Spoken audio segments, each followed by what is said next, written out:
and thank you all for joining us here tonight. We know that it's a very busy week, a very busy day, so we're really grateful that you took the time to come here for this important manifestation. Are we okay? Yeah. I think we will lower? Okay. All right. We'd like to start by giving the floor to the Reverend Colonel Edmonds, Director of the Covenant Church, for some welcoming remarks.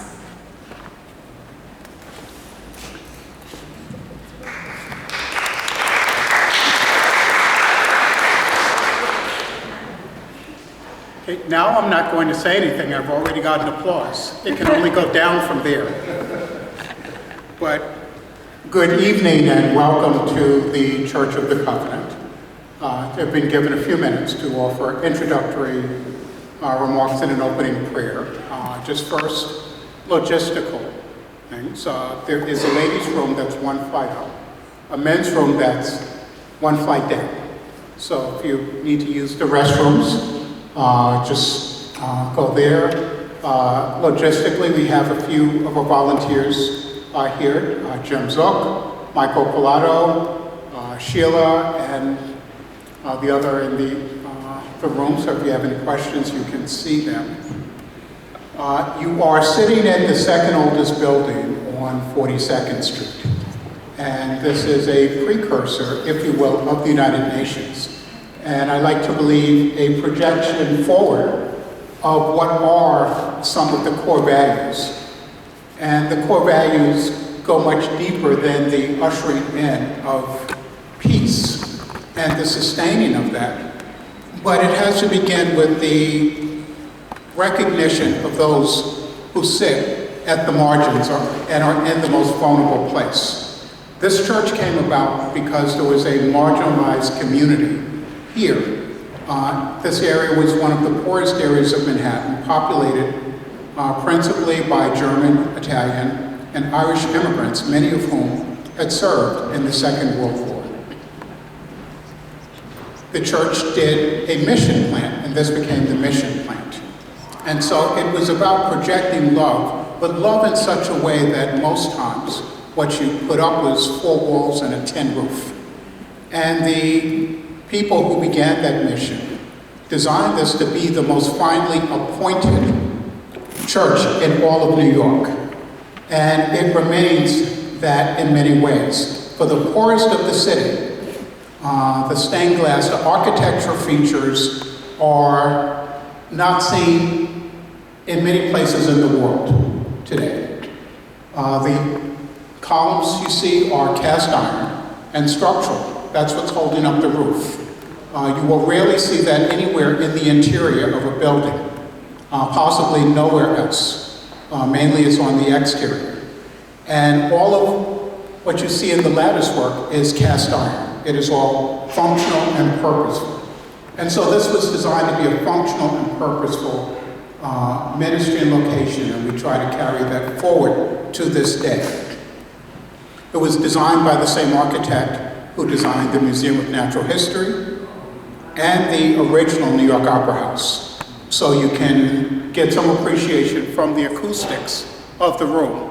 You'll see that the acoustics are second to none. And a few days ago, we had the Ukrainian Pavarotti here, and you would have just almost fainted to hear him singing in Italian.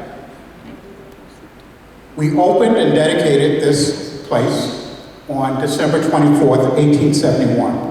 So it was 1 year after the Church of the Holy Cross over on between 8th and 9th Avenue. So we're the second oldest building, and we were on the street level when it began. So we were here as part of all of the change. We preceded Tudor City. We were the tallest structure in the area when built. We preceded the United Nations, and when the United Nations was built, we lost our sidewalk, and that's why you have to walk up a flight of stairs. We did not elevate 10 feet. The sidewalk was taken out. When I got here in 2013, we were close to having to close this place. There were about 6 people that attended. and the building was crumpled. And as an interim, I said to the folk that we need to be clear on what our purpose is. Our mission statement, and I believe Michael brought that up, was then changed to LOVE, love, as a Christian church, to live out the Great Commission of Jesus Christ, to order ourselves under Christ's lordship, to vow to nurture all God's creation, and to evangelize the gospel. So we try and do that as a community in a space that is open to and for everyone, because we want to vow to nurture all God's creation. And that's what leads to today. We did not have the ability to host this event. I received the call and I had to just kindly say, I'm sorry, we are oversubscribed and we just cannot host anyone else. However, Imam Shafa would not take no for an answer. And said, if you are truly a place of love, you're going to create space for this to happen. And so you've made this happen.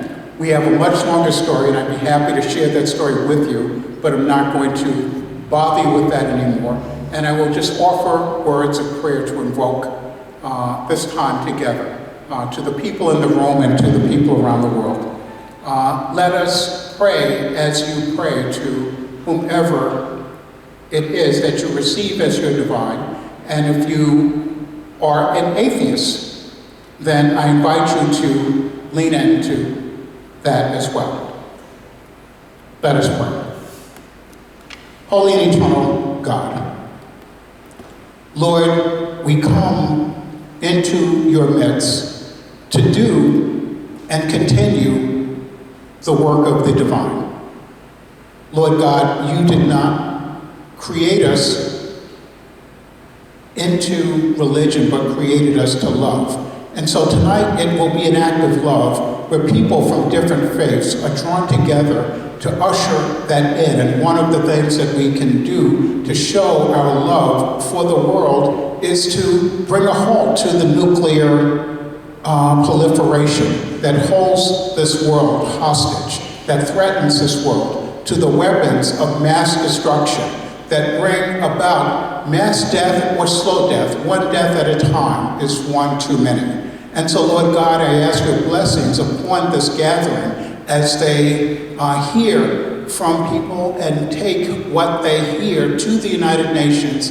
And Lord God, we ask that you inspire those who are in those places and those positions to hear what your children are saying, to bring about a different world, not through violence or weapons, but through peace and love. Lord God, let your love be ushered in this day. Your love is our gift for a future, and let that gift be lived out. We ask this and all things in your mighty name. Amen. Thank you so much for this truly beautiful opening. And as always, I forgot to introduce myself. I'm Emily Molinari and I work for the International Peace Bureau, and together with our colleagues for Scrap Weapons and other co-sponsors, we are all very, very grateful to the Covenant Church to have welcomed us in this beautiful space. And as I was saying at the beginning, we know how busy this week is, so it was really a gift, and we just hope to make the better of it.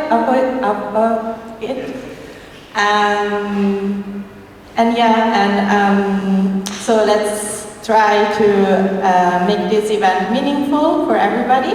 And just to set a little bit the tone, as you can see, this is a very informal conversation. We'll have some amazing panelists, and then we will open the floor to you, obviously, because we want to hear from you. So just keep that in mind. Take some notes, whatever you want to ask, I think we can start. And I'll just pass the word to my colleague, Mona Lisa. Introduce yourself. Thank you, Emily. Hi, everyone. My name is Mona Lisa Hazarika. I am with Scrap Weapons Project, and of course, like Emily Emily said, we are really grateful that you could join us today. And I guess without any further ado, I would like to officially start the event. And for that, I would like to invite Ambassador Sito. Honorable Sito is currently the Kiribati Ambassador to the United Nations, the United States, and also the Kiribati Ambassador designate to Mexico and Canada. Ambassador, over to you.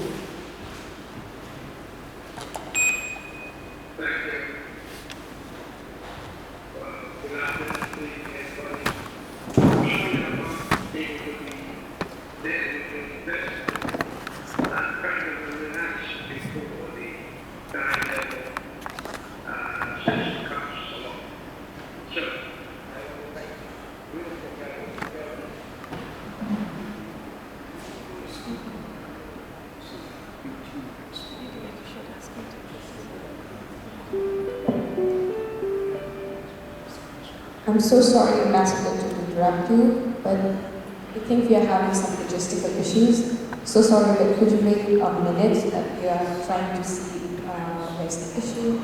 Again, apologies.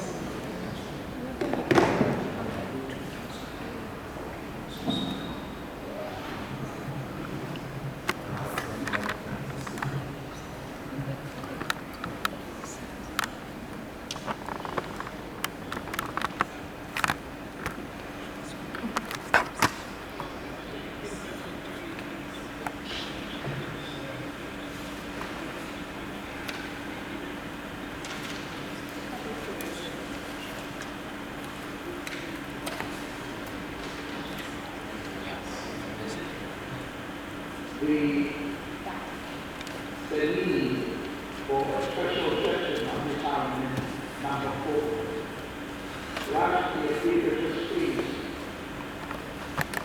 that the first committee's resolution on convening the 4th special session of the devoted to this argument was adopted without a vote. The special session of this argument, the first one took place in 1978, the second one occurred in 1982, the third occurred in 1988, a long time. At that time, it took a groundswell of support and pressure from the public for states to agree to these special sessions. A few months ago, I watched a special intergenerational documentary called Shades of Disarmament. The documentary focuses on a series of intergenerational interviews between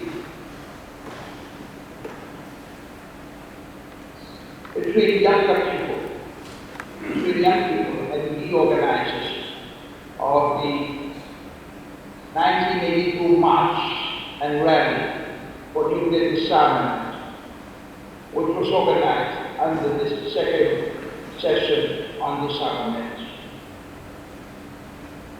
Ever since I watched the documentary, I've been thinking that we need to reignite the youth and encourage the public to take the streets and request a 4th special session on disarmament.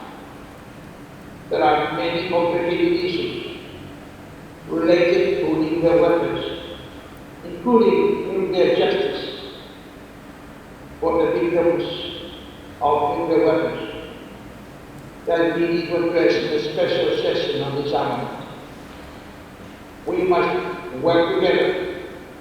That's the only way we must continue to work together. And I beg you, for very few of you that you're ready to do that by being around this afternoon and Saturday afternoon, we should be enjoying relaxing somewhere, and here you are. So I thank you, and all the best to your discussion. I also want to thank our co-sponsor, those who co-sponsored the event, International Peace Bureau, and others also did the Peace Foundation, and others. Thank you all, and all the best.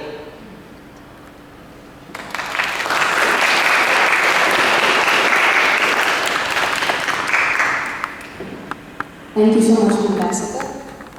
We know that you have to leave early, but thank you so much for taking the time to join us today, even if it's virtually, and also for highlighting the devastating impacts of nuclear weapons and also supporting the cause of the special session for disarmament. Thank you again. I would now like to invite the next speaker, Dr. Bobby Nasser, who is the chair of the NGO Committee on Human Rights to the UN, for some brief comments. Dr. Nasser.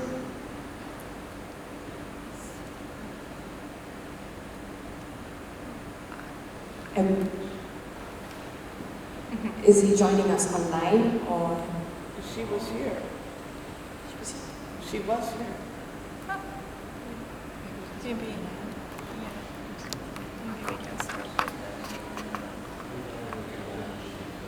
Okay then. Sorry about that. Moving on to the next speaker, Liliana May, who is the Episcopal Search representative to the UN. Could you please join us?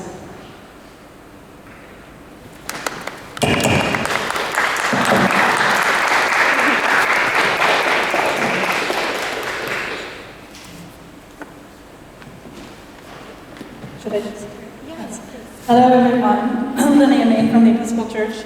I spoke to Safet this morning, yesterday, and I think I'm just meant to give a couple sentences, so I will just very briefly say that we're very happy to join you today. Thank you for the invitation. We're very happy to co-sponsor. We bring you greetings on behalf of our current presiding bishop, Michael Curry, as well as our presiding bishop-elect, Sean Rowe, who will start as our presiding bishop in November. Just briefly say that we've been following the issue of nuclear disarmament as a church, probably about the same amount of time as all of us. And that peaked during the Cold War. I believe it was in 1982 that our governing body, which is known as General Convention, passed a resolution on the total ban of nuclear weapons, moving towards a total nuclear disarmament. So that was the sort of peak in our legislative background on this issue. So we definitely have the mandate to support the call for the special session. As recently as this past summer, we passed another resolution calling for scaling back institutional investment in any kind of weapons. So we continue to develop our resolutions, our legislation around that. Another thing I just want to add, I know this is slightly off topic, but 80% of Episcopalians are based in the United States. So the issue of gun control, although it's not related, is also obviously a scourge that we all deal with in this country. And to some extent, we don't see this as a separate issue per se. So I do want to say that as we move forward in these discussions on disarmament, we're looking at something for us that is broader than just nuclear, but also very much about the weapons in our pockets and the weapons in our computers and all other forms of weaponry that we would like to see either eliminated or at least controlled. I think I'll stop there, but I do have a dear colleague, Martha Jarvis, who represents the Anglican Communion. The Episcopal Church is one of the 42 member provinces. And I thought it would be nice if we could invite Martha just to come up and say a few words as well. Thank you.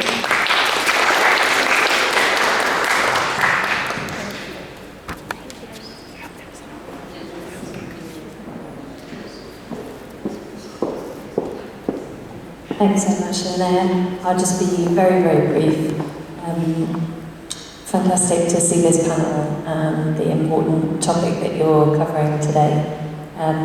Like Linnea said, I represent the 42 provinces of the Anglican Communion, which are covering about 165 countries, 85 million people, with the average attendant being a 30-year-old woman in sub-Saharan Africa, with a 50% chance of being in an area of conflict or post-conflict.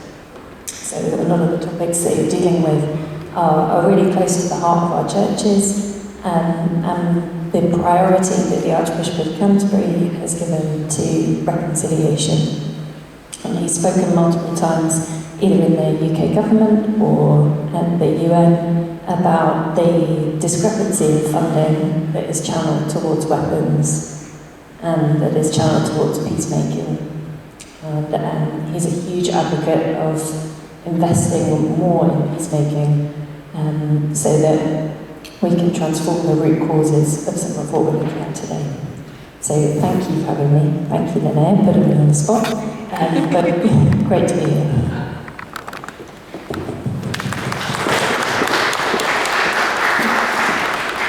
Thank you both so much, and also thank you for bringing up other topics that are also very close to our work, definitely disarmament in general, and also the problem of how much militarization and the military industry is funded and how less and how little the peace efforts are. So we are definitely on the same page there, and we might also have some future collaborations. Just feel free to reach out to us.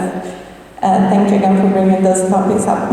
I think we can move on to our next speaker, which couldn't join us in person, but who sent us a video. If the tag is ready, it's a video. Okay, it's a video from the Archbishop Wester, and he currently. Now it's not. Okay, thanks.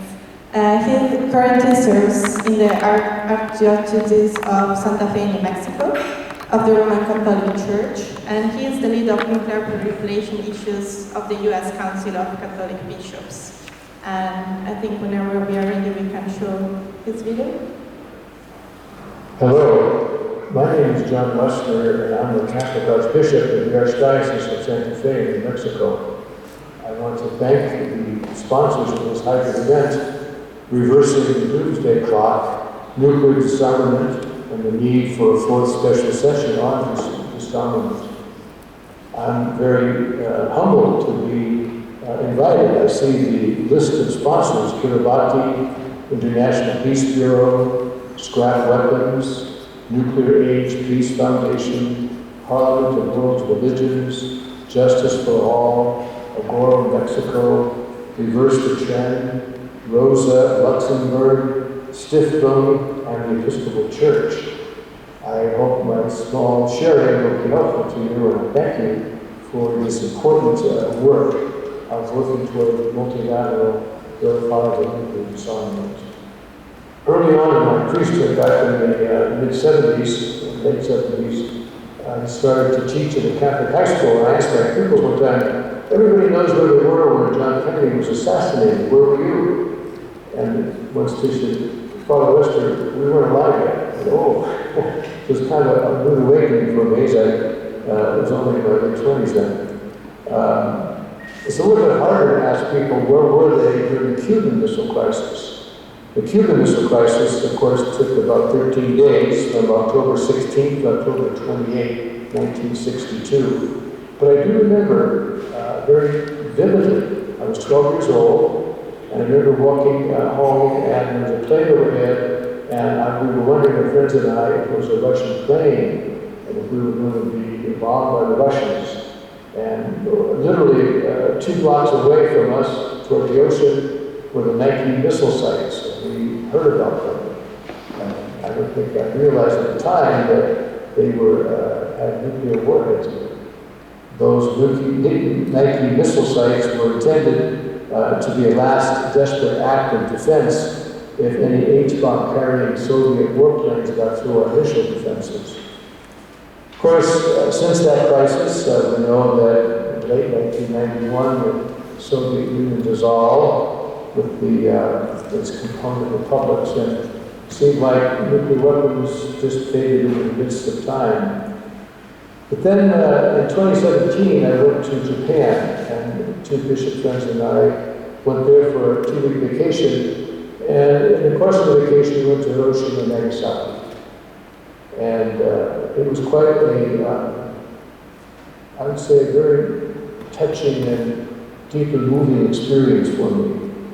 We visited the Jinbaku Dome in Hiroshima, the Hiroshima Peace Memorial, and the Haiku Center in Nagasaki, and the Urakami Cathedral, and the Habako no Maria image of our Blessed Mother, who was the statue that was destroyed except for the face in the bombing on August 9th at 11:01 a.m. 1945. What was really poignant when I saw the images of children running to their school windows and saw the flash of light, and I just felt deeply for them and the great tragedy that they experienced.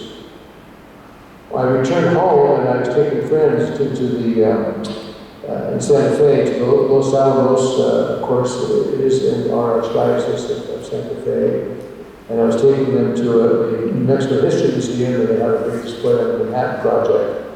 And I realized that I was living really with a very false sense of complacency when it comes to nuclear weapons. The Archdiocese of Santa Fe is right at the epicenter of the nuclear age, the Trinity test on July 16, 1945, when Oppenheimer and his team discovered and manufactured and deployed Little Boy and Fat Man. I realized that our local church needs to be at the table of peace to talk about, to advocate for verifiable multilateral nuclear disarmament. As they came to this personal reawakening of the fear that nuclear weapons engenders in me, should in all of us, I was alarmed to realize, looking into the situation, that we've come a long way since 1945. For example, if we look at the just one Trident submarine up in Seattle area, one Ohio-class submarine, as you no doubt know, can unleash up to 192 nuclear warheads with the potential of wiping out civilization as we know it. In fact, the reality is that we are now in a new nuclear arms race that is arguably far more dangerous than the first. We have new cyber and hypersonic weapons, artificial intelligence, and multiple nuclear adversaries are increasing the grave risks, even as climate change and growing economic inequality accelerate global instability. The old rationale that we need thousands of nuclear weapons for the declared rationale of deterrence is false, when only a few hundred weapons are truly needed for just deterrence. Yet the United States and Russian governments reject minimal deterrence in order to keep nuclear warfighting capabilities, despite their declared rhetoric that a nuclear war can never be won. And so given all that,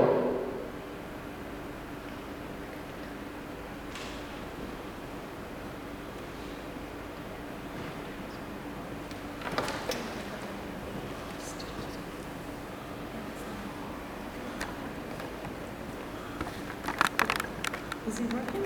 Yeah.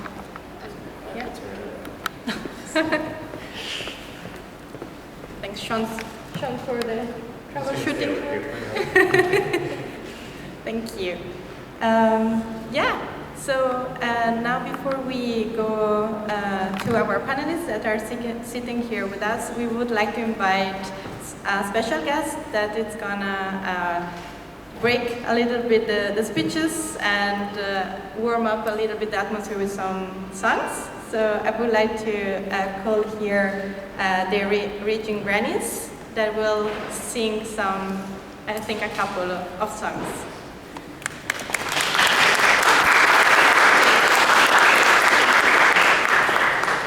All right.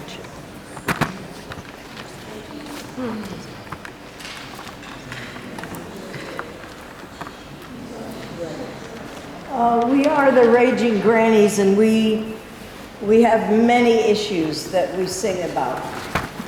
And we show up everywhere. Anti-war, we're social justice workers. We're in the streets, and we're not only singing.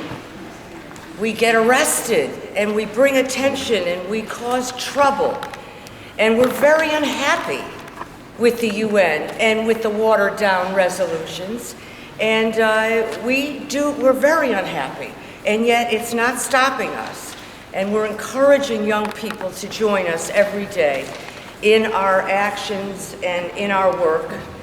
And many of us have been in this fight against nuclear proliferation since 1977. If you recall, first there was on Sunday that weekend, the park was filled with 1 million people and everybody demonstrating. And the next day, we did civil disobedience, blocking the entrance to the United States mission, and we got arrested. And we got the nuclear bans treaty passed. How many years did that happen, Alice? Now we have to make it work. Now we have to make it actually. I mean, to get a number of countries on board with this. Good. So we used over a 30-second time. You mean we only? Yeah, we only got 30 seconds to talk.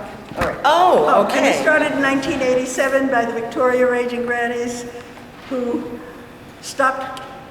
got dressed in funny hats to stop a nuclear boats that were coming in. Okay. Nuclear proliferation. We must stop its global spread, or the peoples of the whole world have to live in fear and dread.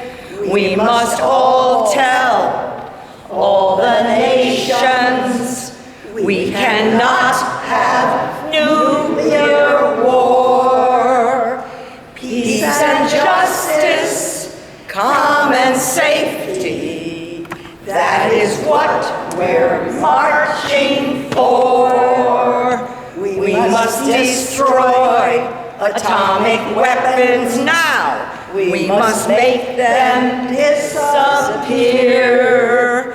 We cannot have our lives shattered, and those bombs are everywhere.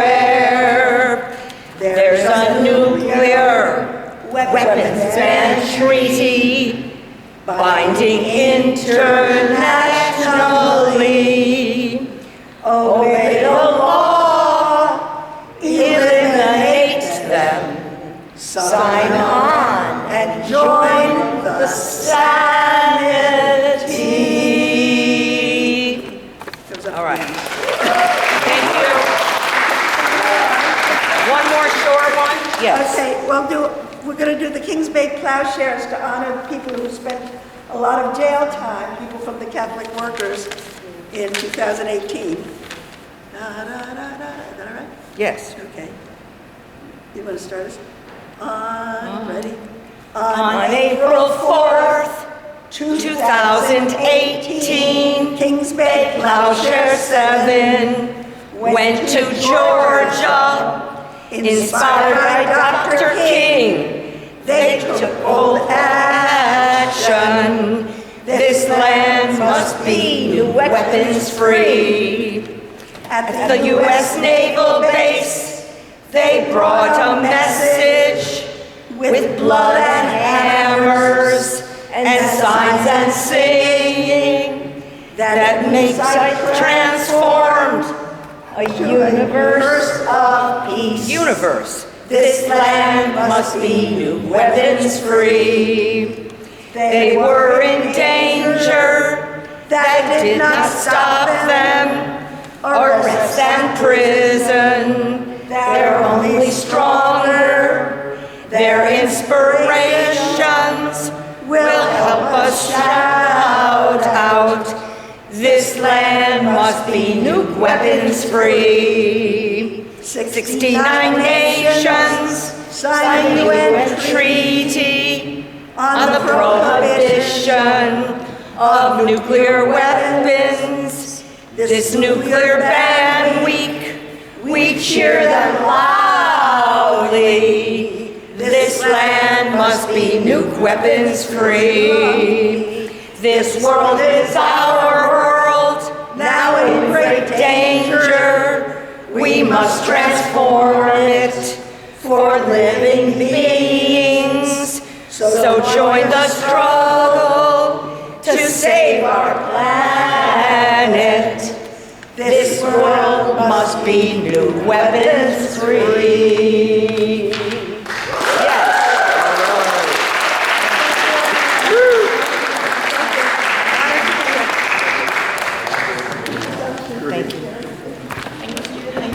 Thank you so much.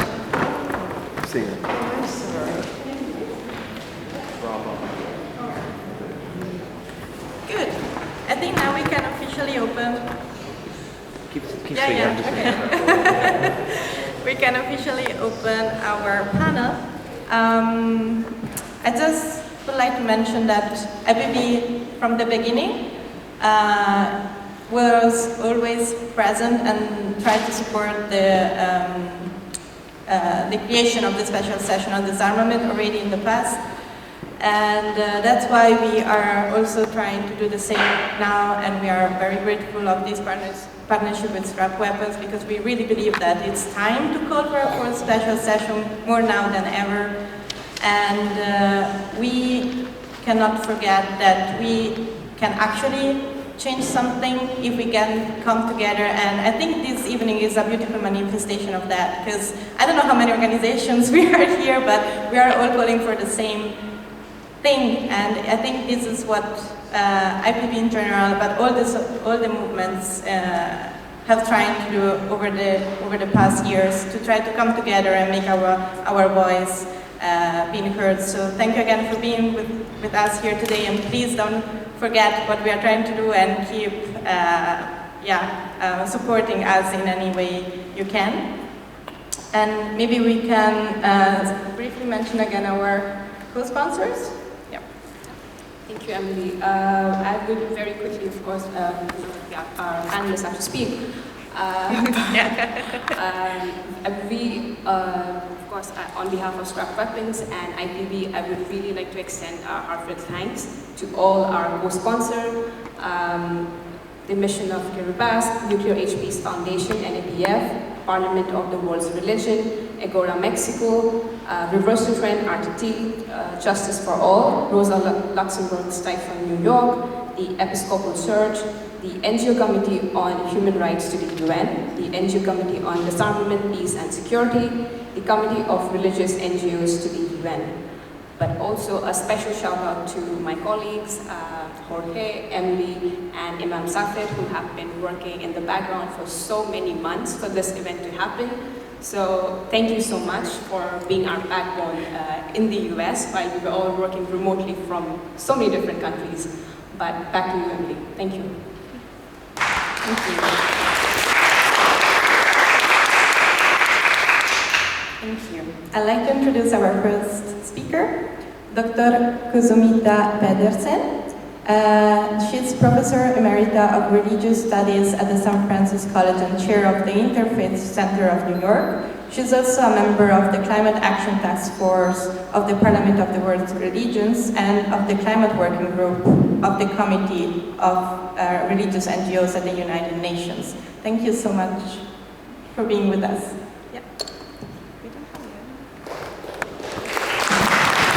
Thank you so much. Really, I'm so honored and grateful to be here to speak on this very important topic. I'm not an expert on the issue of nuclear disarmament, but I'm here on behalf of the Parliament of the World's Religions, and I'm going to reflect briefly from an interfaith and ethical perspective and the views of the Parliament as an organization. And I'd like to thank my fellow trustee of the Parliament, Imam Safed Kantovic, for helping me to compose this presentation. The Hiroshima-Nagasaki Accord was released in 2020, the 75th anniversary of the atom bombing of Hiroshima and Nagasaki. It was a joint statement of 4 leading international interfaith organizations: the Parliament of the World's Religions, the United Religions Initiative, Religions for Peace, and the Charter for Compassion.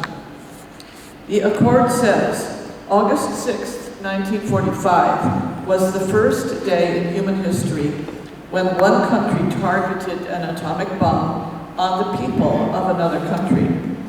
On August 6, 2020, we now live in a world where 9 countries have over 14,000 such bombs. And many of these weapons are aimed at specific peoples around the world ready to launch. What was at stake with the bombs in 1945 was the fate of 2 cities, Hiroshima and Nagasaki, and the outcome of a world war. What is at stake with today's nuclear arsenal is the fate of all plants, animals, and human beings on planet Earth. The whole world has become the enemy. In 1945, those 2 bombs were officially judged by one nation to be morally legitimate in the service of a higher purpose, ending a war. Once that moral threshold was crossed, 8 other nations created their own rationales for such weapons possession and began building their own nuclear weapons. In a statement released in 2018, the Parliament of the World's Religions states, "It is claimed that the readiness to use nuclear weapons under the military doctrine of deterrence is justifiable. Such reasoning is unrealistic and flawed. The possession of nuclear weapons relies on the alleged infallibility of men and machines, not to use the weapons by mistake, miscalculation, madness, or design. Such arrogance is foolish. Such a posture is unworthy of civilization, insults the dignity of life, and is an impediment to all ethical and moral norms of all the world's religions. The argument is well established that nuclear weapons can never be used in a so-called just war because they are indiscriminate by nature and inevitably harm civilians or non-combatants. This has sometimes been countered by saying that small-scale and highly focused nuclear weapons can be used. But this is disingenuous and false, since the whole point of nuclear arms is that they are even more harmful than conventional weapons. As weapons of mass destruction, their very reason for existence is to inflict immense harm. The imminent mass destruction is somehow a way to ensure peace. This is a dreadful delusion. It may be possible to morally justify war as such under certain conditions, such as the criteria of the just war theory. But such arguments can only be made with a consciousness of the tragic dimension of human life, that our knowledge of the good is more than our actual ability to do it, and thus the ideal or perfect way is not possible. That's the tragic. This acceptance of the tragic has been at play in defending deterrence as a transitional tactic or recommending the use of limited and specifically targeted nuclear weapons. In other words, a sense of, well, that's the best we can do. Today, the risk of nuclear war remains and is growing. While many nation states still hold that diplomacy and the threat of nuclear force can foster peace, recent events in the current state of the world have shown that all it takes is one despot, one tyrant, one fascist, one elected leader to destroy humanity and our planet. We cannot be naive enough not to believe that as well-established global relationships are eroded, so too there is an erosion of control over the development, testing, production, acquisition, possession, stockpiling, use, or threat of nuclear weapons. As the Secretary General of the United Nations recently stated, the only way to eliminate the nuclear risk is to eliminate nuclear weapons. Let's work together to banish these devices of destruction once and for all. the signature document of the Parliament of the World's Religions is the Global Ethic, a declaration signed by over 250 spiritual leaders from around the world at the centenary convening of the Parliament in Chicago in 1993. It begins, "We affirm that there is a common set of core values found in the teachings of the religions." And this was established by years of research. "These form the basis of a global ethic. We affirm that this truth is already known, but yet to be lived in heart and action. This shared ethics is founded on peace and nonviolence, the equal dignity of all, economic justice and care for the earth and all life." While we may not use the phrase global ethics every day, the United Nations itself is founded on global ethics. It was brought into being, quoting the preamble to the Charter, to save succeeding generations from the scourge of war, and to reaffirm faith in fundamental human rights and the dignity and worth of the human person, and to live in peace with one another as good neighbors. We must aspire to go beyond the conditions of the tragic and to do our utmost to fulfill the aspirations and manifest the shared values of our faith traditions, which are also those of the world body, which is envisioned as a community of we the peoples and the human family. These aspirations, these values, and this vision call for the complete abolition of nuclear weapons as the only ethical course of action. Thank you.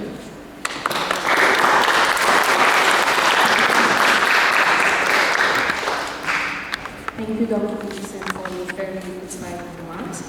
I would like to now call upon Christian Shiobanu as the next speaker. Christian Shiobanu is the Policy and Advocacy Coordinator of the Nuclear Age Peace Foundation and NPF, and the Project Coordinator for Reverse the Trend, Save Our People, Save Our Planet, RTT. He has been a nuclear disarmament activist since 2010. Christian, over to you. Thank you so much. So, as mentioned, my name is Christian Shiobanu.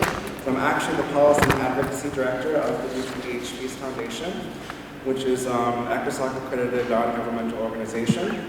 It's also a peace messenger to the UN. And then in that capacity, I also serve as the project coordinator of Reverse the Trend. I'm also the advisor on the TPNW to the mission of Kiribati.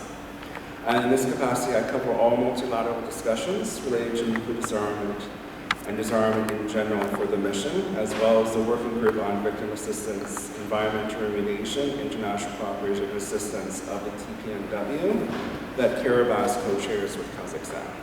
I'm glad that we're co-sponsoring this event. So according to the Bulletin of Atomic Scientists, we are still 90 seconds to midnight. That is just incredible. So there's an imperative need for us to move the clock back and for the international community to take action now, instead of waiting some time in the near future when conditions would be right or ready for discussions on establishing a SSOD. As we all know, since 1995, since 1995, the General Assembly has been calling for a fourth session on disarmament. There's been working groups to discuss this, and throughout most of the 2000s. But still, certain states are preventing that from occurring. So why is SSOD4 needed now? So the global situation is deteriorating, and the nuclear weapon states have yet to disarm, despite their commitments in the NPT as part of the grand bargain between the nuclear weapon states and the non-nuclear weapon states, and Article 6, in which they committed to negotiate in good faith to disarm their nuclear weapons. They still don't think the conditions are right and ready. But there's been a lot of momentum, especially from nuclear affected communities, as well as member states that have been affected by nuclear tests. So in the last year's first committee, Kiribati and Kazakhstan tabled a historic resolution on addressing the legacy of nuclear weapons. There was a report that was issued just last month by the Secretary General on this subject matter, and 171 states voted in favor. Interestingly, the US abstained on the resolution itself, which sends a signal that certain members of the US administration are willing to have discussions relating to disarmament, like actual concrete discussions. So you may ask why Kiribati and Kazakhstan are so involved in this and why we heard from the ambassador. In the case of Kiribati, it's because the UK and the US conducted 33 nuclear tests, most of them just several miles from the coast of Christmas Island, and people were living at the time and still live to this day. The testing ended in 1962, the year right before the Partial Ban Treaty went into effect. But there's still lingering health concerns, and despite these issues, neither the UK nor the US have made any radiological measurements or studies available to the people of Kiribati. Kiribati gained independence from the British in 1979. Unfortunately, they've been left to deal with the legacy on their own. And this is why you hear from the ambassador earlier about the need for the international community to really come together, because there's still so many people who are suffering in this country. In the case of Kazakhstan, 456 tests were conducted, which exposed an estimated 1.5 million people to high levels of radiation, leading to an array of birth defects, cancers, and other elements. In a historic move, the Kazakh government did shut down the testing site on August 29, 1991, even right before the nation left the Soviet Union. So these two countries have been really spearheading at the United Nations a push for affected communities to really express themselves and for there to be action on nuclear disarmament. So as we move forward and think about the necessity of having an SSOD4, we really must carve out space for affected states and communities to express themselves regarding the total elimination of nuclear weapons. We also need to provide a space for them to share why nuclear justice is linked to the total elimination of nuclear weapons. That discussion has only just begun at the United Nations, and it's something that we need to really continue momentum towards. We also need to push and encourage young people to rise up and share their voices. There is a strong groundswell of support for many youth. We've seen this in the example that Ambassador Sito mentioned, the intergenerational video on Shades of Disarmament. Two young people interviewed leading figures including Leslie Kagan and Jim Anderson of Peace Action New York State on their views regarding nuclear disarmament and the March and Rally. So there's an incredible amount of interest amongst the youth, but we have to really encourage, interact, and mobilize them while also engaging with through an intergenerational lens in order to apply pressure on the public and to raise awareness and to try to shift the discourse, and hopefully organize another rally in Central Park that can be really used to encourage states to actually convene SSOD4. It's all about the public pressure and to really hold certain nuclear weapon states accountable for their refusal to have this special session occur. Those are my brief remarks. Thank you so much. I'll pass the floor.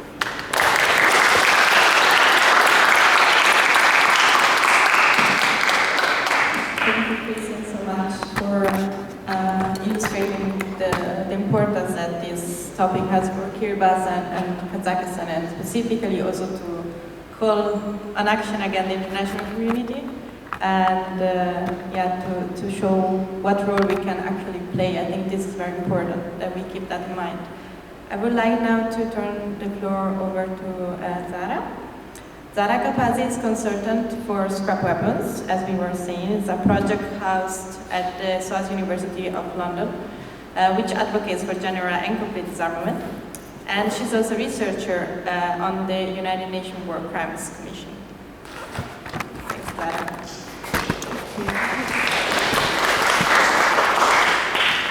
Thank you so much, and thank you all for joining us this evening. So as Emily mentioned, my name is Zara and I am from Scrap Weapons, which is a disarmament project housed and developed within the Centre of International Studies and Diplomacy at SOAS University of London. And here at SCRAP, we aim to reframe the debate around disarmament, emphasizing the need to focus on the elimination of weapons of mass destruction, the limitations of all types of conventional weapons, and the development of confidence and security building measures. So, since December 2021, we at SCRAP have been urging support for a resolution that would initiate by 2025 a committee to oversee preparations for the next special session on disarmament as an ideal forum to advance a strong agenda to reduce and eliminate weapons, as well as be an alternative to current disarmament spaces. So, as we heard from Ambassador Sito, special sessions on disarmament were held in 1978, 1982 and 1988, but a fourth never occurred, despite UN member states adopting an annual placeholder resolution recognizing the desirability of holding a full special session, but without any intention of setting a date. However, more recently, we have begun to see more strengthened calls and support for a full special session. So last January, Scrap Weapons submitted a proposal considering commencing preparations for a special session as part of consultations for the Secretary General's new Agenda for Peace. And we were delighted, as our first milestone, to see our recommendation included in the policy brief, marking a step forward in our efforts. This year we have been successful in also having the full special session mentioned in every draft of the Pact for the Future, as well as we recently found out a few hours ago, the final draft of the Pact for the Future. And I believe that, and it's calling for the revitalization of the role of the United Nations in the field for disarmament by considering recommendations to hold a full special session on disarmament at the United Nations General Assembly. We have also been working with Brazil, who at First Committee in October 2022 called on states to initiate a process of informal consultations on the convening of the preparatory committee of the full special session on disarmament. This has been echoed by various other states and groups at the First Committee last year, including Italy, Bangladesh, South Africa, and the Arab Group. So, to build on this, we have been working to develop a civil society coalition around commencing preparations for this special session. We have published an open letter with Ambassador Paul Mayer, which has over 150 civil society signatures, including the Mayor of Hiroshima. And we submitted a proposal for an impact coalition into the Summit of the Future process, which includes organisations such as IPB, Canadian Pugwash Group, Oxfam, Pax Christi England and Wales, WOVOC Kenya, Agora Mexico, and so many more. A special session on disarmament is a mechanism which should be of importance to the entire disarmament community and beyond. So we have, I think, we've all been seeing that traditional disarmament forums in the UN have not been effective in close to 3 decades. So the Conference on Disarmament has been stalled by a lack of consensus, a lack of political will, and a lack of proper representation. As such, it has become increasingly apparent that the current disarmament machinery is in need of a comprehensive review. So a special session would be an alternative forum to revitalise current debate and overcome such obstacles.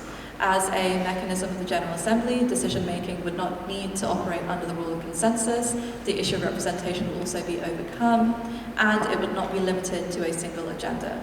Rather, it would be a forum for all our agendas to come together in one place, and for thinking on disarmament to be upgraded to include contemporary concerns including cyber, AI, outer space, gender, the environment, and even considering the preamble of the TPNW, it could also organise negotiations towards a general and complete disarmament agenda. In the current climate, where we are seeing the devastation of war and armed conflict across the world, there is a necessity for comprehensive disarmament efforts aimed at addressing the development and availability of these weapons. So as Scrap Weapons and as a coalition, we have been working to build a global consensus around this for states to support states that wish to propose this at First Committee in next month, focusing on the creation of a preparatory committee to commence preparations for SSOD4 and to establish a clear date for the session's convening, which we are proposing to be 2026. So, a call to action. Everybody has a flyer on their seats I would like to encourage you to scan the QR code on the back and sign the open letter for civil society representatives, which we hope to be presenting as a civil society statement to First Committee this year. The more support we get, we can hope that more states will support this initiative and we can advance the disarmament agenda. Thank you all.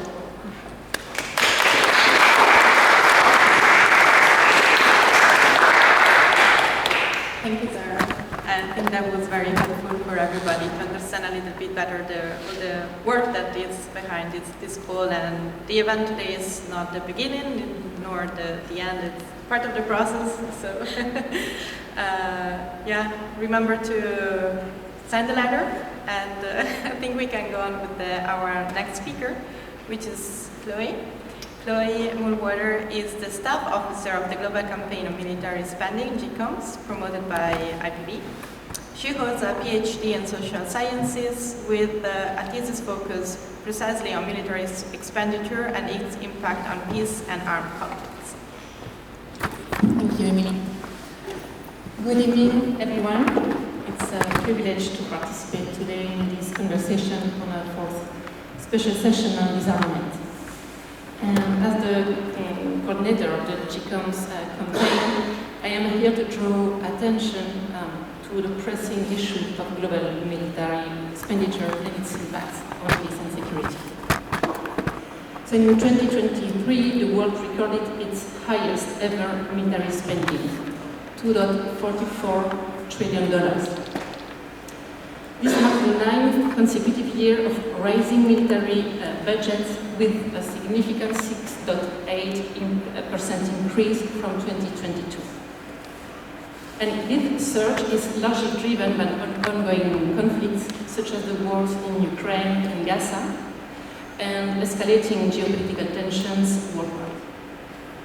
Last year, every region of the globe saw military expenditure rise. And at the same time, armed transfers remain at some of the highest levels since the Cold War. Geopolitical tensions and armed conflicts, especially in Europe, continue to drive demands for more weapons. But we must ask ourselves, are more weapons already bringing us peace? This increase in military expenditure and arms transfer stands in contrast to Article 26 of the UN Charter, which states, in order to promote the establishment and maintenance of international peace and security, with the diversion for armaments of the world's human and economic resources, the Security Council should be responsible for formulating plans for the regulation of armaments. But instead of reducing military expenditure, we are witnessing the opposite, a world where resources are increasingly diverted away from peace and human security. Indeed, the opportunity cost of military expenditure is huge. Every dollar spent on weapons and warfare is a dollar taken away from the consecution of the SDO, healthcare, education, and climate action. The UN Secretary General put it simply, war is always a choice. By choosing war, we divert resources from the fight against existential threats, such as climate change and nuclear weapons. So global security is deteriorating. Geopolitical competition is intensifying, arms control frameworks are eroding, and nuclear conflicts has re-entered public discourse. From Gaza to Ukraine, Sudan to Myanmar, conflicts continue to rage. Military spending is at an all-time high, yet it does nothing to make us safer. So this is why the special session on disarmament is so crucial. And SSRD would help refocus the global agenda on disarmament. We must reimagine security through diplomacy, dialogue, and cooperation. At GCOMS, we advocate for the reallocation of military spending to meet the needs of people on the planet. Reducing military expenditure is not just about cutting budgets, it is about investing in peace, justice, and sustainability. It is about redirecting resources toward human security. So in conclusion, concrete steps towards a comprehensive disarmament process must be at the heart of a genuine agenda for peace. Which is why the global campaign on military spending urges UN member states to support a resolution that would initiate a new SSOE. Thank you very much.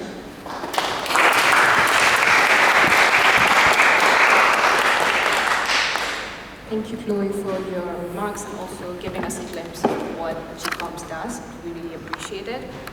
Next up is Bina Lakshmi Nepram, who is representing the International Peace Bureau, Manipur Women's Gun Survivors Network. Bina Lakshmi is an indigenous peace builder and scholar. She's also the founder of the Manipur Women's Gun Survivors Network and the Global Alliance of Indigenous People. Bina Lakshmi, over to you. Thank you. Thank you very much. I'll stand. Sitting for the last 2 days. First of all, greetings to everyone. I want to acknowledge the raging grandmothers. In fact, the reason is in 2017, I met one of the people who were imprisoned. Her name is Martha Hennessy, the granddaughter of Dorothy Day. We spent time together. We went to Coney Island and she introduced me to Corn Dog. And Walter, who's here in the room, was also here with us. I work very closely with Frida Berrigan for many, many years on the issue. These are extraordinary people who have dedicated their entire lives for disarmament, yet we do not hear about them as much as we would like them to be. I remember Martha being arrested just next to the UN, and till today she remains in jail. So again, I would like to remember each one of these brave hearts who have done their all beyond measures. So, secondly, I would like to greet every one of you in my indigenous language, Mayambuk Taranda Okjari. My obeisance to each and every one of you. I also pay my respects to the Lenape people on whose indigenous lands we are here today. Let us remember our ancestors, past and present, without which we will not be here. It's their energy, it's their strength and resilience which guides each and every one of us today, and including myself. Yes, Mona Lisa mentioned, I am also the Senior Advisor on Indigenous Issues at the United States Institute of Peace, but I'm here, and my colleague is here, Sandra, but I'm today here speaking on my personal capacity. Yeah. In 1990s, UN Secretary General Boutros Ghali, remember him? He actually coined a term. He said that it is not nuclear weapons which are killing people every day, it's small arms and light weapons. 800,000 people are killed every year. Thousands in this same country right here. If weapons would make people secure, America, with the largest weapons, should be the most secure country in the world. But it isn't. That's the reality. And my country, India, where I come from, which is the world's largest importer of weapons, should also be the safest country in the world. But right now, we are a country which is still in turmoil. So you may have practiced yoga for peace, but the country which gave yoga to the world is not in peace at the moment. The reason I say this is it was exactly the starting point of how the United Nations, where we are very close, started work on mapping on what Boutros Ghali called micro-disarmament. Because the word disarmament usually refers to nuclear disarmament. But in 1994, it was that year it turned around to nuclear micro-disarmament. So nuclear plus non-nuclear became a very critical part. That's what I wanted to say. The other aspect is, because I have just 2 more minutes left, and it's short time, 3 more, okay, hopefully. So who else in the world knows about the pain of arms proliferation, both nuclear and small arms, than indigenous people? I would like to take a moment. How many millions have died around the world? And currently, in my own home state, Manipur, where 300 were shot dead last year, and continues to be in a war, where our homes have become war sites. I'll give you a data, which we research at USIP. 80% of the world's conflict, 80, are currently happening in biodiversity hotspots, where indigenous people live. Yet peace talks, peace negotiations, and disarmament meetings do not include us. I have been in 2 meetings today, and I'm the last speaker now, and I was the last speaker in the first one. Just to tell. In short, what is happening? Many of you, I think you mentioned about Kiribati and Kazakhstan. Many indigenous lands are the dumping ground of nuclear waste. The Navajo territories, Australian Aboriginal sites, northeast of India, Meghalaya. In these many parts of our indigenous areas have become the testing ground for nuclear sites and the dumping ground of toxic waste. Children have been formed, maldeformed.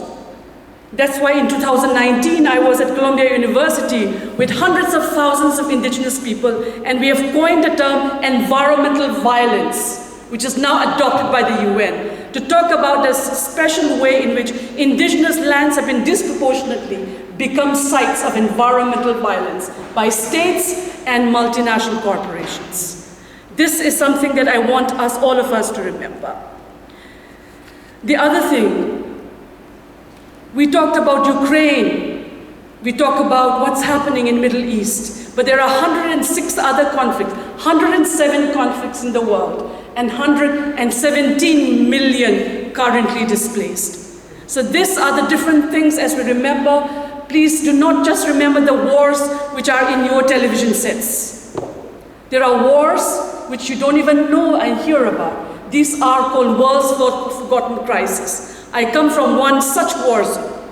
Until today, for the last 15 years to 20 years, we have been coming to the UN. And raging grannies, you are right. We are utterly unhappy and disappointed in which things have been working globally. It is not working. But we cannot give up hope. Because I always tell my people back home in Manipur that if you have parents at home, the government should be like your second set of parents. And I say the United Nations are like your grandparents. There is nothing in the world where you come and convene together. That power and that sacred thing, we cannot give up, however difficult it may be. I usually use UN documents. They are the best ideal documents you find here. In terms of action on the ground, you have to find your own ways. That's what. And finally, I just wanted to share that in terms of disarmament and this particular conference on disarmament, in Geneva we have what is known as a CD, the Conference on Disarmament. It's been there. It's not that disarmament has not been there at the UN for decades. It's there. We have UNODA, and I know many of the people who are there. In Geneva, you have UNIDIR. There are lots of UN agencies, and because Japan funds the most, I don't know if anyone from Japan here, you'll usually have a Japanese leading the disarmament at the UN. But the thing is, the UN is as good as its member countries wants it to be. It's a product of World War II. And it will do what, as a result, as many have said, in today's world of rising wars, how are we going to strategically and smartly get the UN to work around is something we have to think and idea together. Because in the indigenous peoples movement, it took from 1920s till 1997, 19 to 1920, before even the beginning of the UN and the League of Nations, till 1997, it took the United Indigenous people around the world this decades to get the first UN Declaration of the Rights of Indigenous People, and we made that happen. And we owed it to the Haudenosaunee people who ensured they went to Geneva and ensured they have a right to be represented. So there are things, and even in the international campaign to ban landmines, there are many disarmament movements. Some of them succeeded, some of them have used us also in the global south. But many have succeeded, including the international campaign to ban. Let's learn from the good examples and try to change the way things are. That's one thing when I would like to caution as we move forward. It's not going to be easy at this time, because you know what? War profits, peace doesn't. It's a military-industrial complex, clubbed with humanitarian industrial complex, which is skewed to the global north, Mona Lisa. We will have to work with our supportive sisters and brothers from global north and global south around the world to be able to bring that translate. So it's not going to be an easy journey, but we can make it happen, Zara. Don't be disappointed. We will make it work. And finally, I would like to state that the other example is a friend of mine, Fred Lubang, is doing his research in Cambodia on the term called decolonizing disarmament. And I will not be wrong to say I put that idea in his head. The reason is, I think it's really important that we have to look at ways of working, decolonizing disarmament, to make disarmament meaningful on the lives of people on the ground.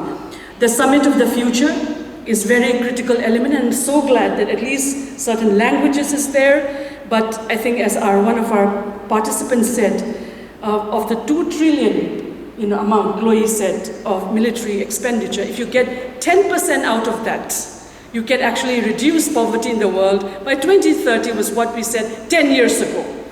But rather, it only increased. So that's something that we will have to continuously work with supportive communities, governments. There are governments who are aligned to ensure that we have built sustainable societies, because sustainable peace brings about sustainable democracies, which will ensure that we have stable societies. People will not migrate, they will stay in their homes if they are not bombed in their regions. So they are all aligned, all of these.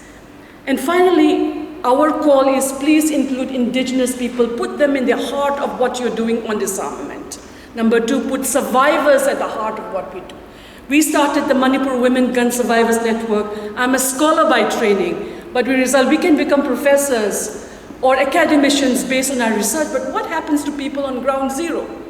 So we set up, because we have to put food on the table for them, ensure that their children go to school, ensure that they get the justice they deserve. Because human rights or disarmament cannot happen on empty stomachs. We cannot think that we can do our workshops while we know people are struggling through their emotions, their mental health, their spiritual health. Very important, spiritualism, to bring in spiritualism in what we do. And finally, I think it's really important that we learn from indigenous people. We may think we haven't created the next theory, but did you know that the Haudenosaunee people have evolved the great law of peace? This was done in the 12th century, and we have buried it under our feet. We must go back to indigenous nations and people and their wisdom and their love and the care for people and environment alike. Do you know, in New Zealand they have created, the Wangana River have become a legal entity, because without rivers, civilizations don't thrive. If we pollute it, we die with the rivers. The Wanganui, the Maori people said, I am the river and the river is me. Are you okay? I'm okay, I'm okay. Okay. I'm okay. All right. So okay. Just see that it's not.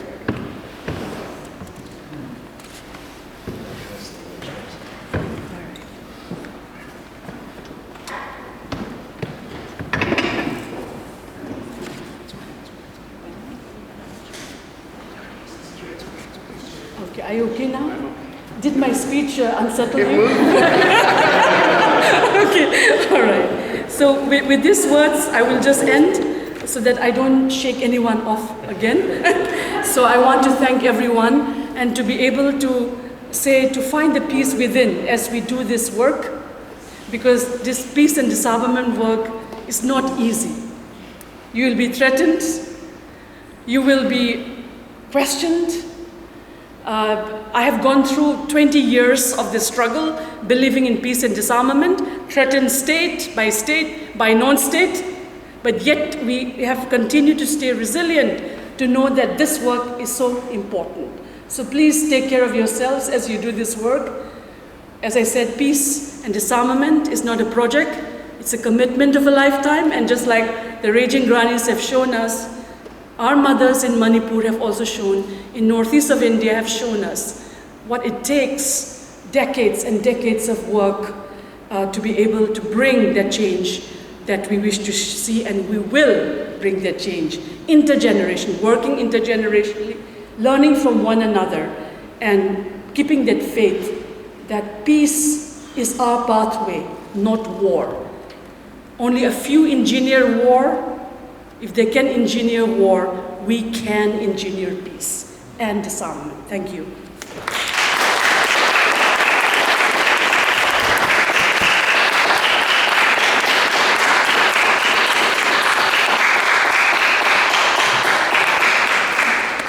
Thank you, Bina, so much, especially for reminding us that peace needs to start from a personal level, and we need to take care of ourselves and of the people that are surrounding us. And something you told me yesterday made me think a lot, and that's what you were mentioning now also, that peace is not a 9-to-5 work, okay? So it's a real commitment and it's a way of life, so thank you for being an inspiration for everybody. And actually we have a last speaker, but he is mixed among the participants undercover. Maybe Imam Safed would like to join us here on the table. Imam Safed Katovic has been a long-time US Muslim community organizer and activist and environmental leader. He is the director of United Nations Operations for Justice for All and a core member of the Parliament of the World's Religions Climate Action Task Force. I can also...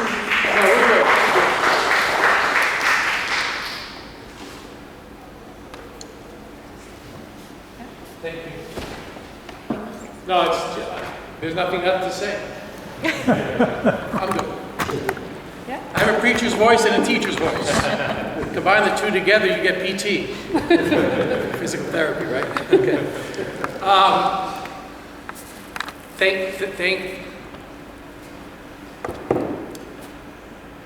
My ancestry is from Bosnia and Herzegovina. We're indigenous peoples within the context of Europe, the Bosniak people, Bogomil people. People were victims of genocide in 1992. I'm a survivor of that genocide, as my father was a survivor of the genocide in the same region. Balkans get a bad name. The same region in World War II. There was a lot of killing, and this institution across the street was born as a result of that killing. When the world got together and said, we, the nations of the world, no, the Charter doesn't say that. The Charter says, we, the peoples of the nations. People have power. People have power. Someone quoted about the anti-nuclear movement. It was the millions on the street that shook the people across the street. In 2015, it was people mobilizing and organizing from various faith communities who, for the most part before that time, were silent as institutions in terms of the greatest crisis affecting all of us, in particular those who were hit first and worst, the indigenous peoples. The climate emergency. Scientists, religious leaders, spiritual community, environmental activists, and a whole host of other folks got together and shook these streets. And the result of that was the Paris Agreement, the agreement or the treaty that was signed by more nations in the history of this world than ever before, including the signing of the Charter of the United Nations. But like many of the documents, our sister is right, the documents have lofty words. The treaties, which are supposed to be agreements between people, how we're going to do business, have a lot of escape clauses, have a lot of unimplementables, because at a certain point it requires something known, going back to the P's again, right? The P5 is deciding whether or not that can happen. And the P5 always have a disagreement. If one goes yes, the other goes no. And they veto the decision for the world, for the peoples of the world. We created the treaty. We created the Paris Agreement. We made them make promises. But promises made are not promises kept. The promises made about a nuclear-free world, for those of you that I'm learning so much from all the experts here, and our young experts, I think Archbishop West has said it beautifully. He said, where were you during the Cuban Missile Crisis? The answer is, most of the people here were not here. But they're speaking about an issue with such strength and power and expertise that I believe I have hope in the future.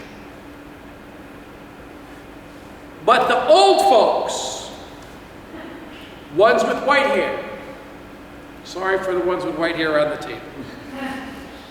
The old folks are the ones who are saying, and I can stand to be corrected, we're no longer going to participate in those promises we made with regard to the future of this planet, with regard to a non-nuclear future. If 100 nuclear weapons are sufficient to deter a nation, what are we doing with tens of thousands? Makes no sense. And so the same formula needs to be used not only to call for, but to hold accountable those who agree to the treaties. We heard about ethical, religious perspectives on nuclear disarmament and standing against nuclear non-proliferation. Though that language, which is being adopted by some of the most powerful nations in the world, and I'm saying they're the smallest nations in the world, but their voice is power, is that it is not only the use and the possession of nuclear weapons, but the threat of the use of nuclear weapons, which is a war crime. Some of the smallest Caribbean nations have articulated this. The threat of the use, and I was told recently that Pope Francis said the threat in and of itself is immoral. So we not only need to get rid of nuclear weapons, we need to get rid of even the idea that I can threaten somebody with them, even if I don't possess them.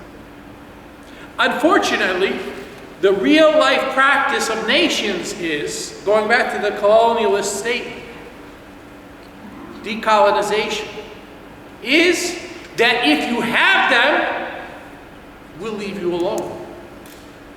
Who's the we? The same we that was here in World War II.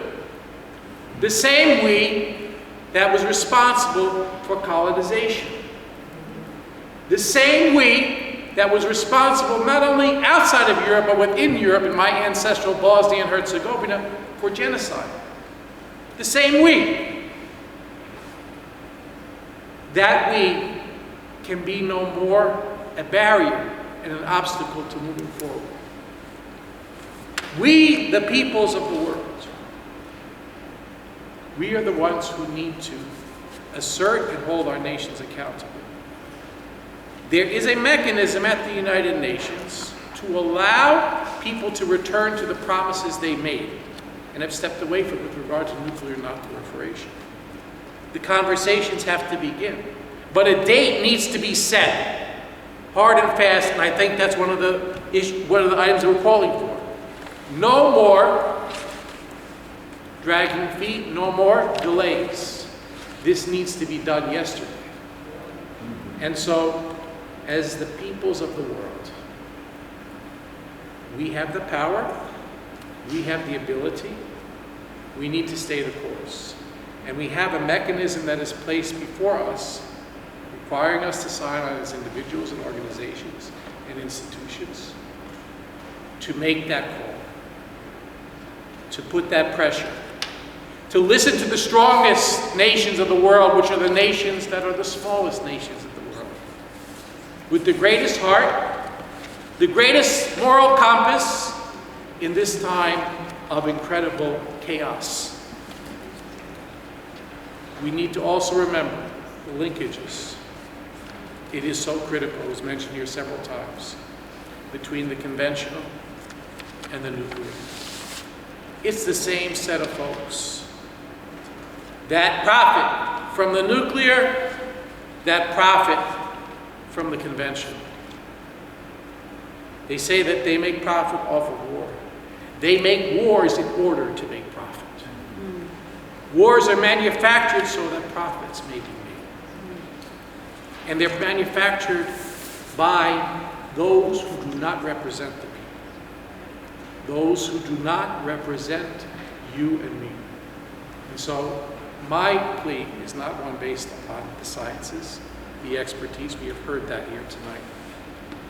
It's based upon a desire that I hope you share with me and share with others on this panel to continue the struggle.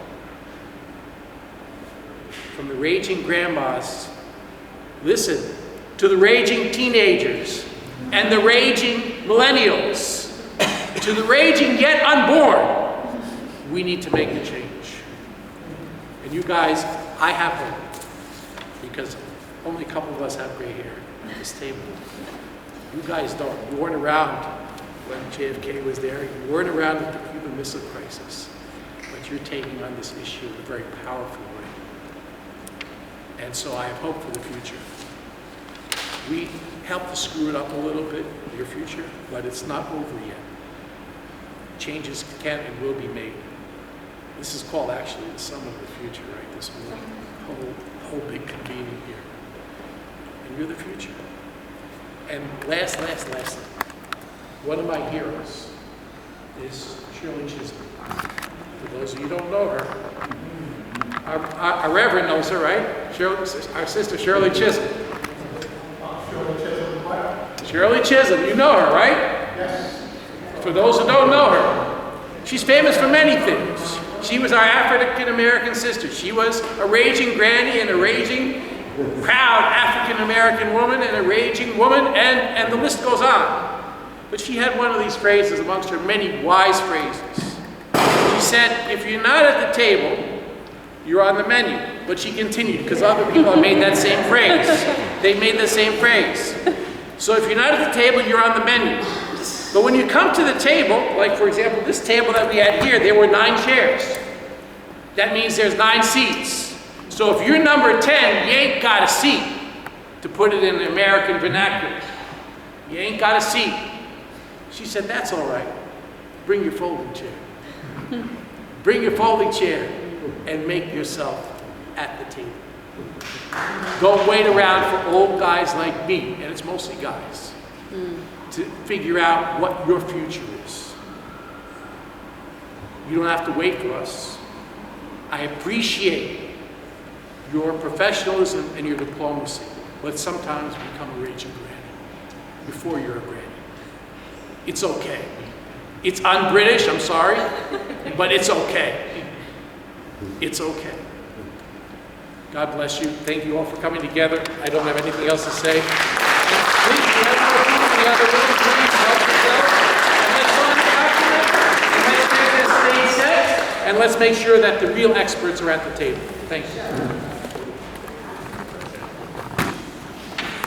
Thank you so much, Imam Zafed, and if I may say, for the very captivating remarks that you just presented. And we definitely, as an international community, have to make sure that the promises that were kept, of course, for some of us long before our time, are actually kept by the leaders that we have put there. So thank you so much. We would now like to open the floor for comments and thoughts from the, I see a lot of hands, from the floor. So I guess I'll first hand it over to Joseph. That's okay. Would you maybe like to come here so that the camera catches it? Thank you so much. So the first challenge is to read my notes. But I want to begin with an appreciation of the passion that Bina and the Imam have brought to us. One of the questions that's been there for me in these discussions is where is the rage and where is the action? Where is the anger? Many, many years ago, when I was a student with a guy named Bill Clinton, we had a professor of international relations, and he taught that the study of international relations is analogous to studying the rules of the game among mafia families. And I think that's how we have to understand the P5 and some of the others that want to join. I think we need to move beyond some of the polite conversation, what one Irishman once called the ordeal of civility, and deal with what's really going on at the moment. On the one hand, as the Imam was saying, nuclear weapons have been used actually many times since Hiroshima and Nagasaki. They've been used, as Daniel Ellsberg tells us, the same way that an armed robber uses a gun in the middle of an armed robbery. Points the gun, whether or not the trigger is pulled, it's been used. The United States has prepared and threatened to initiate nuclear war at least 30 times during international crises and wars. And the Russians now in Ukraine are basically replaying the US model. And they're holding humanity as hostages. I have the extraordinary privilege, totally unexpected, to be part of what's called the Track 2 process. So about once a month, I get to participate and listen into conversations between former U.S. arms control, U.S., Russian, and European arms control negotiators, advisors to their governments, generals. I mean, why I'm there, Lord knows. But what you hear from them these days is a lot of fear. The basic structure of communication, of trust, of diplomacy is shattered. Strategic stability is gone. And this last week, what they were talking about was the arms race around so-called limited nuclear war. The development of both low-yield weapons, but also not long-range, but short-range missiles. And on all sides now, the United States, the Russians, maybe even the Chinese, are all engaged in this arms race. So we need to understand how urgent the situation is. It's not just, polite negotiations among diplomats and leaders. So the question is, where is our rage? I do remember, on the subject of white hair, the first special session on disarmament. And I remember that we had a die-in outside the United Nations. It was a way in which we could show our opposition. We could be pointing, at least symbolically, to what the nuclear weapons really mean, and calling the attention of the international press to it. The importance of a special session is right out there. There was a webinar about a week ago led by the Arms Control Association here in the United States. Now, they're not for complete, they may want complete disarmament, but they talk about arms control. But they were talking about the importance of a special session. They have a vision of a series of summits which could lead to arms control agreements and disarmament in the context of where we're now in this arms race. So they're hopeful that there will be a special session, and they're hopeful that from that special session we can then move into a process of global negotiations, which will include the Chinese as well. I think we need to understand that this country and our movement has been much too European-oriented, right? At the moment, if you look at the U.S.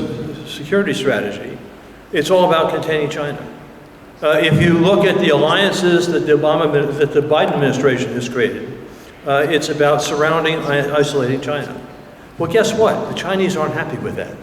And so you have, and they're also in a situation where they've long had what's called a minimum deterrent. small arsenal. The idea was not that they would threaten to initiate nuclear war, but they have a no first strike policy. And what they say is they want to engage in negotiations both to move the world to have at least no first strike, but also, if we want to scare ourselves here, think about cyber penetration of different countries' command and control systems. The idea that one nation could disarm the other country's nuclear arsenal and command and control structure and leave them totally vulnerable. So the urgency of nuclear disarmament is right there for us. I guess maybe two things I want to say in conclusion. First of all, I think those of us who are from the United States need to appreciate, that our leaders participate in nuclear terrorism. Those 30 nuclear threats didn't come from nowhere. At the moment, we have, as candidates for president, we have Trump, whose former national security advisor says, in terms of expecting what Trump might do, Trump is run by whim. Trump, a man committed to dominance. Trump, a man who has really no appreciation for reality, right? So that's one possibility for us. And the other, more civilized one, says we're going to have the most lethal military in the world. That means the most deadly in nuclear power. So I've gotten a nice single here that I should wrap up. But let me just say that the diplomats and the political representatives are not going to do it on their own. Following what the Imam said, it's going to take people's power. How did we move Reagan and Gorbachev? It was through massive demonstrations all over the world. How did we get the Palmer Commission on common security? It was by massive demonstrations. So I want to call on people, while we go in nicely to the UN and lobby as we do, but we've got to find ways to talk to our neighbors, build social movements. The last thing I'll say here is that I was in Hiroshima this summer, and if you listen to the Japanese where they do have a social movement, what they're saying is to remember that come this August, it will be the 80th anniversary of the atomic bombings. The Hibakusha A-bomb survivors say human beings and nuclear weapons cannot coexist. The 80th anniversary, as well as the call for a special session, gives us the kind of momentum to do education and mobilization, and that has to be our work. Thank you.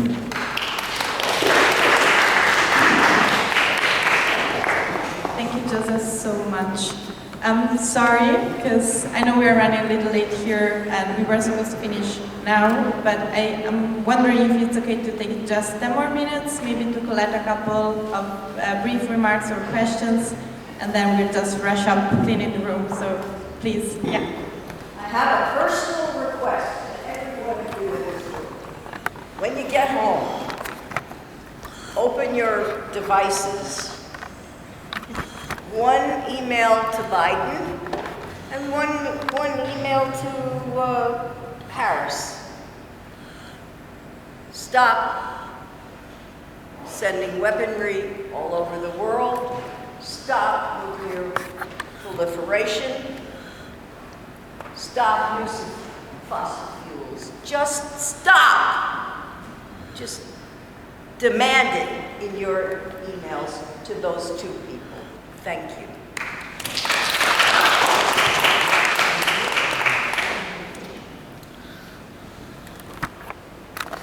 Yeah.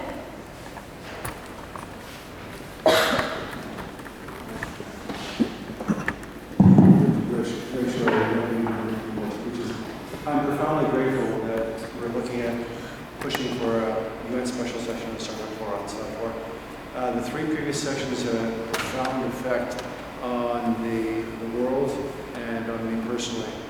The first special session had key proposals coming. One was from Prime Minister Trudeau's father, proposed for a fissile missile cutoff treaty. And there's still a process to try and achieve that. It called for nuclear suffocation. There was also a proposal for an international satellite monitoring agency under the United Nations.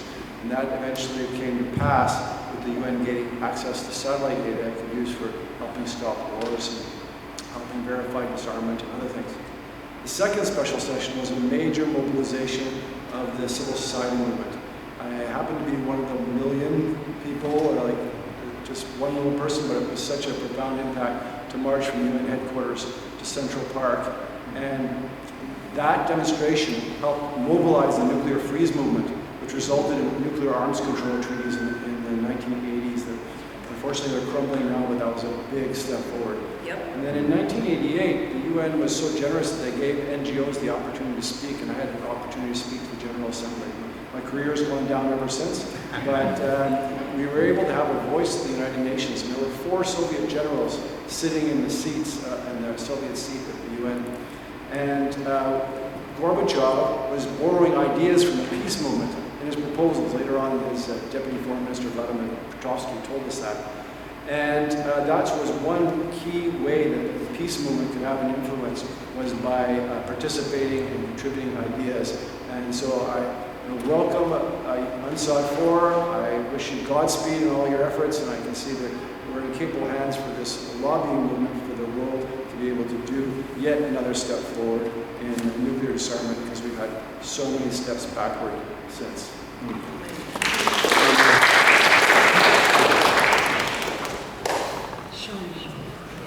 Thank you.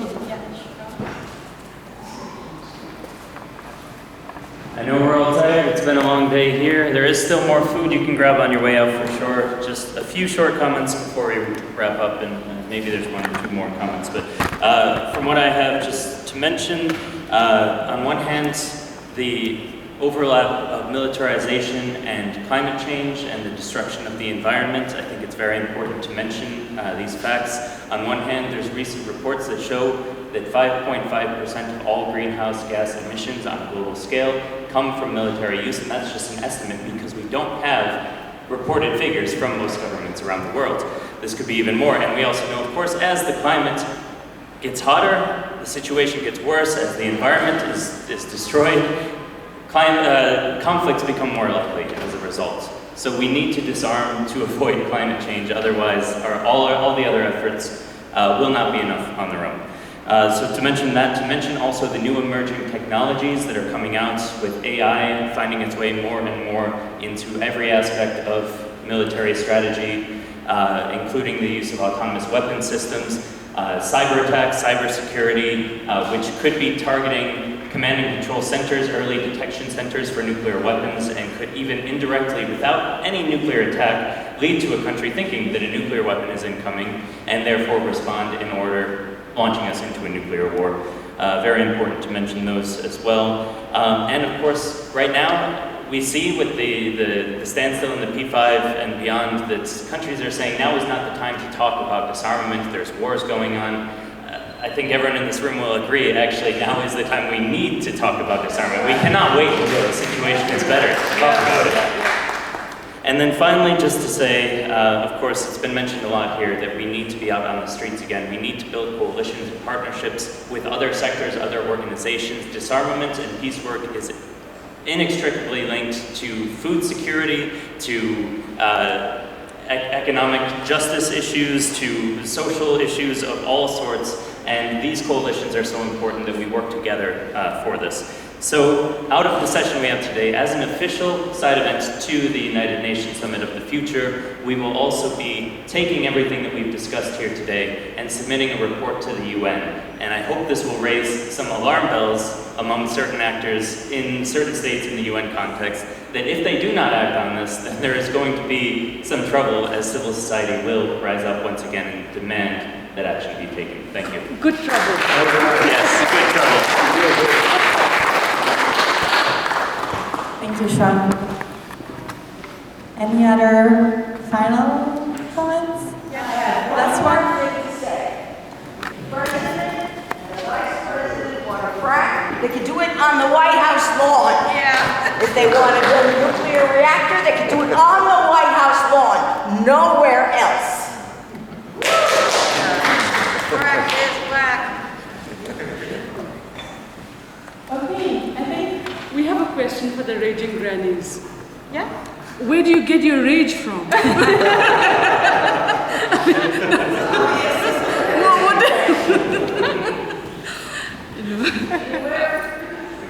Yes, where you should be like with your grandchildren and just relaxing. You're like, but you know, this is where it comes from. I have seen our own grandmothers in Manipur patrolling the streets at night with bamboo torches under a martial law to protect their children. I know you're doing it for our survival. So thank you. Thank you for everything.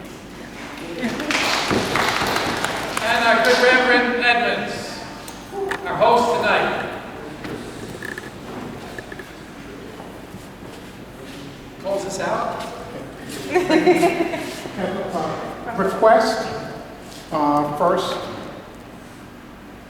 the most affiliated entity on earth right now are the faith communities. Yes. We are not holding the faith communities accountable. We ask everyone at the end of the service, we give a charge. We say to take this out into the world of past to peace. Please hold us accountable. There is a listening ear in each and every community where there is a faith community. And if you do not hold the faith communities accountable, you lose an important weapon to bring about transformation. The UN will listen to the faith communities before they listen to the people, but they're listening to the people at the same time. So I say it again, to hold us accountable. You saw what we can do when you observed the artwork of Michael and the miracles that can be produced. You can produce a simple miracle to bring the world back to where the divine created it to be, but hold us accountable. And if there's anything that I'm not doing right, that my partners in faith are not doing right, come and let us know, because we have been ordained and given a special charge to do that. So that's my request. And I will close us out this evening by first saying, eat as much as you can before you depart this space. We have limited storage capability. And if you don't eat as much as you can, then you have to come back tomorrow for worship. And we're going to serve it up here in fellowship. And at the end of each service, we do what we call the passing of the peace. So I invite you all to stand. And what the person who leads, what the person who leads, you can say it, you are now ordained. Thank you. What the person who leads says, to this peace, we were called as members of a single body. The peace of the divine be with you. And the people respond in two ways. Work first with their mouth, and then with their body, and also with you, and then they extend a sign of Christ's peace. Here, from a Christian to a Muslim, and however you extend it to your neighbor. To this peace, the peace of the world, we are called as members of a single world. Peace be with you. Extend to your neighbor a sign of peace.